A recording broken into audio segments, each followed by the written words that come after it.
እግዚአብሔር የተመሰገነ ይሁን።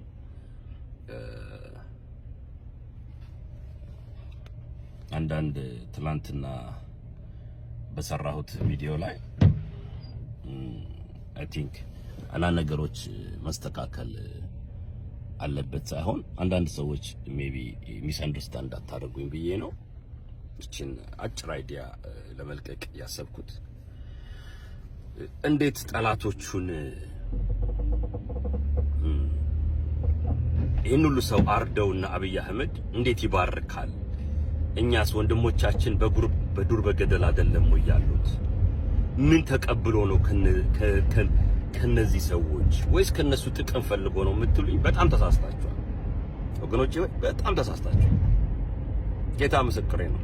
በህይወት የምጠላው እኔ እንደ ሙስና፣ እንደ ገንዘብ፣ እንደ መውደድ በጣም የምጠላው ነገር በጣም ነው ነፍሴ ነው የምትጸየፋት። በነገራችን ላይ እንደ ሙስናና በሪሌሽንሺፕ ላይ ደግሞ መማገጥ የምጠላው መዋሸት፣ ያንዳንዱ ትክክለኛው ባህሪዎች ናቸው። እኔ የሚያውቁ ሰዎች ሁሉ ቼክ ማድረግ ትችላላችሁ። በጣም ነው የምጠላው ወገኖች። it's not about that guys። ያው ክርስቲያንን ሀገር እንወዳለን፣ እግዚአብሔር ኢትዮጵያን ይታደጋል ብለን የምታምን ሁሉ ያው ካለ እግዚአብሔር ቃል አይሰራም። I'm telling you the truth። እዋጋለሁ ካልክ በእግዚአብሔር ቃል ተዋጋ፣ ወይ ክርስትናውን ተው። ክርስቲያን ግን እኮ በእግዚአብሔር ቃል ልክ እንደ ዳዊት ኃይለኛ ንጉሥ ሆነ ኔሽንን ማሻገር ከፈለክ የእግዚአብሔርን ቃል ማኑዋል ተጠቅም፣ ታሸንፋለህ። ጄኔሬሽንን ነው የምታሸንፈው፣ አንተ ብቻ አይደለም። ኤልሳ ተመልከት፣ በሁለተኛ ነገሥት ምዕራፍ 6 ላይ እስራኤልን ሊወጉ የመጡትን ሁሉ አይነ ስውር ካደረጋቸው በኋላ እግዚአብሔር እጁ ላይ ሲጥልለት ምንድን ያደረገው? እግዚአብሔር እጁ ላይ ሲጥልለት ማይ ጎድ ሃሌሉያ፣ ምንድን ያደረገው? አይነ ስውር አድርጎ አመጣቸው አይደለ ወደ ቤተ መንግስቱ። ሰውየው ደግሞ ምን አለ? የሀገሩ ገዢ፣ በጊዜው የነበረው የሀገሩ ገዢ ልግደላቸው ወይ አባቱ ኤልሳ ሆይ ልግደላቸው ወይ? በቃውን እኮ እጃችን ወድቀዋል። ኖ በጦር የገደልከውን ሂድና ጨፍጭፋል። ይሄን ግን እግዚአብሔር ነው ድል የሰጠ። እግዚአብሔር ነው ድል የሰጠ። እግዚአብሔር ነው ድል የሰጠ። እና ትልቅ ድግስ አድርግና አለ፣ እንደውም አብላቸው፣ አጠጣቸው። ከዛ በኋላ በሉም ጠጡም ይላል እግዚአብሔር ቃል ሲናገር። ጠላቶቻቸው ሊገሏቸው እንግዲህ መጡ። ከዛ ሁለተኛ ይላል፣ ሁለተኛ የእስራኤል አደጋ ጣዮች፣ የእስራኤል ጠላቶች ወደ ኢትዮጵያ እነዛ መጥተው አያውቁም። የሶሪያ አደጋ ጣዮች ሁለተኛ ማይ ጎድ ኢዝ ጉድ ማላባት በማሽ I'm telling you guys yo ሁለተኛ ኢትዮጵያ ከውስጥም ከውጭም ጠላቶቻቸው ድል እንዲሆን ከፈለጋችሁ በእግዚአብሔር ቃል ኃይል ተዋጉ ወገኖች። ተዋጉ፣ በሱ ማንዋል ተዋጉ፣ እመኑ። ያው በእምነት ዓለም፣ በነገራችን ላይ በእምነት ዓለም ቀንና የጊዜ ልዩነት የለም። እግዚአብሔር ቀን ሰዓት ፈጠረልን እንጂ ያው ኢትዮጵያም አሜሪካም ደሴም ነው። አሁን የእምነት ዓለም እንደዛ ነው። ምንም ልዩነት የለም ጋይስ። እዚሁ ሆኜ የምለው ልክ ኢትዮጵያ እንዳለ ሆኜ ነው በመንፈስ ዓለም የምሰራው። ያው እዚህ ነበር አይደለ ታየ ይላል የእግዚአብሔር ሰው ሐዋርያት ሥራ ላይ ስታነቡ። ፊልጶስ ነው መሰለኝ እዚህ ነበረ። ድንገት ደግሞ ባዛጦን ታየ ይላል። ያው በእግዚአብሔር ዓለም የጊዜ ልዩነት የለም፣ የሰዓት ልዩነት የለም። አሁን ለዛ እኮ ነው የመዳን ቀን አሁን ነው የሚለው just now። በነገራችን ላይ መንፈሳዊ ዓለም ከምታውቁት በላይ እጅግ ሚስጥር ነው ወገኖች። ብዙ ሚስጥራትን አልነግራችሁም። ለመሰላችሁ አንዳንዶቻችሁ ይሄ በቃ የስተት ትምህርት ነው ስለምትሉ ልትሸከሙት አትችሉም። እግዚአብሔር የሰጠኝን የእግዚአብሔር ቃል የመንፈስ ቅዱስን ሰማያዊ አሰራር ብነግራችሁ ልትሸከሙት አትችሉም። አልነግራችሁ፣ ቀስ እያልኩ ነው ማስተምራችሁ። የምታው ምክንያቱም በጣም መጽሐፈ ሄኖክን አዳምና ሔዋን የሚባሉ መጽሐፍ አላት ኢትዮጵያ መጽሐፍ ቅዱስ የኢትዮጵያ መጽሐፍ ቅዱስ የጻፈችው እነሱ ነው በጣም እያጠና ያለው ታው ብዙ ሚስጥራት በመንፈስ ቅዱስ ኃይል መንፈስ ቅዱስ ያስረዳችሁ እግዚአብሔርን አወቅኩት ያላችሁ ሁሉ በእውነት ተንበርክካችሁ ንስሐ ትገባላችሁ። አታውቁትም ጌታ አታውቁትም። ስለ ማርያም የዘላበዳችሁ ስለ መልአክ የዘላበዳችሁ እግዚአብሔርን ያወቃችሁ መስላችሁ ተዳፈራችሁ ንስሐ ነው የምትገቡት። አስወር ንስሐ ትገባላችሁ። በእግዚአብሔር ፊት ነው የምነግራችሁ። እግዚአብሔርን አናውቀው።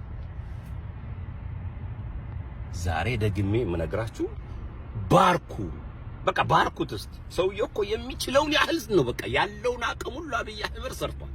በቃ የሱ አቅም ይሄ ነው። this is the output of አብይ አህመድ። በቃ no matter what this is what he can do። የፈለከውን ብትለው እሱ ዛፍ ነው የሚተክለው ቀኑን ሙሉ ብትል ምናምን ብትል አገሪቷን አፈረሰ ብትል በቃ this is what አብይ አህመድ can do። በቃ ካሁን በኋላ ደግሞ ሄደ ከመረጥክ ብልጽግና ምናምን ብለህ የሚቀጥለው 5 ዓመት የአዲስ አበባ ህዝብ ይሰማ ከዚህ የባሰ ይጠብቃል። እና የአብይ አህመድ honestly speaking እውቀት የለውም። አገር የመምራት የእግዚአብሔርን ቃል አያነብም፣ አይጸልይም። he just ያው ከውጭ በሚለቀቅለት በሚሰጠው ሙቭ ነው ሂድ ሲባል ምናምን ነው። እንደዛ አይመራም አገር ወገኖች። በቃ በትክክል የብልጽግና ምናምን ፓርቲ እንቀይረዋለን። እመጣለሁ ኢትዮጵያ አንድ የኢትዮጵያ ፓርቲ የሚል አድርጌ ሌጋሊ ፎርም አድርጌ እወዳደራለሁ። መወዳደርም ካለብኝ መነቀልም ያለበት ይነቀላል። አለም መሰላችሁ የእግዚአብሔር መንፈስ ባለበት የጨለማው ዓለም ሊሰራ አይችልም። እዚሁኝ የምለቀው የእግዚአብሔር ቃል የአጋንንት መንደር ካናወጠ በአካል ስገኝ ተመልከቱ ምን እንደሚሆን። ኢየሱስ እኮ በከተማ እኮ ሲያል ያለ ጊዜ መጣህብን ምን ልታረግ መጣህብን ነው የሚል። ይኸው በአካል ስገለጥ ወገኖች የሚቆም የጨለማው ዓለም ኃይል የለም። ለዛ ነው የሚገዳደረኝ ለማዘግየት ማለት ነው። ጸልዩ ወገኖቼ ሆይ አይችልም። እመጣለሁ። ሁሌ ደግሞ የምትለብሰው ለምንድን ነው ይሄን ካላችሁ ውጊያ ውስጥ ነው ያለነው ወገኖቼ ሆይ እጅግ መንፈሳዊ ውጊያ ውስጥ ሰዎች እስኪታረዱብን ድረስ ይሄን በለበስኩ ቁጥር ያስታውሰኛል ውጊያ ውስጥ እንደሆነ በጾም በጸሎት በእግዚአብሔር ቃል ጉልበት ማለት ነው። እና ቃላችሁ ኃይል እንዳለው ከኒውክሌር ቦምብ ይልቅ ቃላችሁ ኃይል እንዳለው ደግሞ ላስታውሳችሁ። ቃላችሁ ማለት ነው እግዚአብሔር ተናገር ይለው ነበር ሕዝቅኤል ኤርሚያስን ተናገርባቸው እነዚህ አጥንቶች። እሺ እግዚአብሔር አካል የለው አካሉ ነሽ አንቺ። ኦኬ አትናገሪ ሲልሽ አውሬው ስለሚፈራሽ ነው። አየሽ ካንቺ ውስጥ የሚወጣው በመንፈስ ቅዱስ የተብላላ በጸሎት የተብላላ ብዙ ኒውክሌር የታጠቀ የእግዚአብሔር ቃል ነው። ይሄ ጨለማው ዓለም ላይ ድንግዝግዙ ዓለም ላይ ይሄ በኃጢአት የሚውለው ዓለም ላይ ስተነፍሽበት ያጸደዋል፣ ያቃጥለዋል። ለዛሩ አትናገሪ በለደደደ አትጻቢ ብላም ትባይ አንቺ የተቀባሽ አንተ የተቀባ ተናገር። እሺ አንተ በተናገርክ ቁጥር ነው ብርሃን የሚበራው ጨለማው የሚገፈፈው። እንዳትፈራ ማንንም አንተ ስትናገር የእግዚአብሔር መንፈስ ተናገረ ማለት ነው። ተነፈሰ ማለት ነው። የኢየሱስ መንፈስ ተነፈሰ ማለት ነው። ኦኬ እነ ሐዋርያው ጳውሎስ እነ ጴጥሮስ ያለማቋረጥ ነበር የሚሰብኩት በየከተማው። አትናገሩ ዝም በሉ አላላችሁም ነበር የሚሏቸው። ተመልከቱ የአክትስ ማለት ነው የአክትስ ሐዋርያት ሥራ ምዕራፍ 4 ዝም ብሉ አላላችሁም። ለምን? የእግዚአብሔር ሰው በተናገረ ቁጥር። ለዛ ነው ዓለማውያን ዶላር ለመስራት 24 ሰዓት የሚጭኑት ዜና የሚሰሩት ሰበር ኒውስ ይላሉ ምን ይላሉ። ለምን?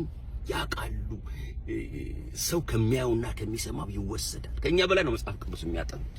በነገራችን ሰው ባየው ነገር ላይ አትራክት ስለሚሆን ነው። ጥሩ ጥሩ ፒክቸር የሚያነሱት ቆንጂዬ ሴቶች ምናምን የሚቀጡት ወርቅ የሚሸጥበት ቦታ ላይ አስተናጋጅ አውሮፕላን ላይ ምናምን። ለምን? ሰው በሚያየው ነገር ይወሰዳል። ዳዊት እኮ አይቶ ነው ሚልኮል ያችን ቆንጆ ሴት የሰው ሚስት አምጥቶ የደፈረው። ሰው የሚሰማው ነገር ያሸብረዋል። ከምሰሙት ኢየሱስ ለዛ ነው ያለው watch what you hearing ቢ ኬርፉል ዋት ዩ ሂር፣ ቢ ኬርፉል ዋት ዩ ዋች ያለው እያችሁ። ለዛ ነው የእግዚአብሔርን ቃል እንዳናጠና ውጊያው የበዛው፣ እንዳንጸልይ። ለምን ስንሰማ ሰምተን ከላይ መቀበላት እርግጠኛ ከሆን እንተነፍሳለን። ለምን ወደ ጨለማ ኤግዚስቲንግ ላይ ማለት ነው። ልክ ያረገዘ ሰማይ እንደሚለቀው አስቡ። ሲለቀው ምድር ትረሰርሳለች አይደለ? በውስጣችን የተቀመጠ የእግዚአብሔርን ቅባት የተቀበልነውን ያለማቋረጥ አፍስሱት። ስታፈሱት ጨለማው ይገፈፋል። ሃሌሉያ! እግዚአብሔር አብዝቶ ይባርካችሁ። በጣም ወዳችኋለሁ። በቃ ይሄን ነገር ጨምሬ ላክል ብዬ ነው። እንግዲህ ወደ 10 ደቂቃ ነው የተናገርኩት። እግዚአብሔር ይባርካችሁ። እወዳችኋለሁ። በርቱ። ያው ኢትዮጵያ ነኝ ያለሁት እየተው እናንተ ቃታ ስስቡ ነው እግዚአብሔርን ቃል ቃታ እየሳብኩ ነው። ኢትዮጵያ እየጸዳች ያለች። እግዚአብሔር ይባርካችሁ። እወዳችኋለሁ። አንድ የኢትዮጵያ ፓርቲ መሪና መስራች አዲሱ የኢትዮጵያ ንጉሠ ነገሥት ማይክል ኦሬጋ from Dallas, Texas. God bless you. I love you guys. Bye.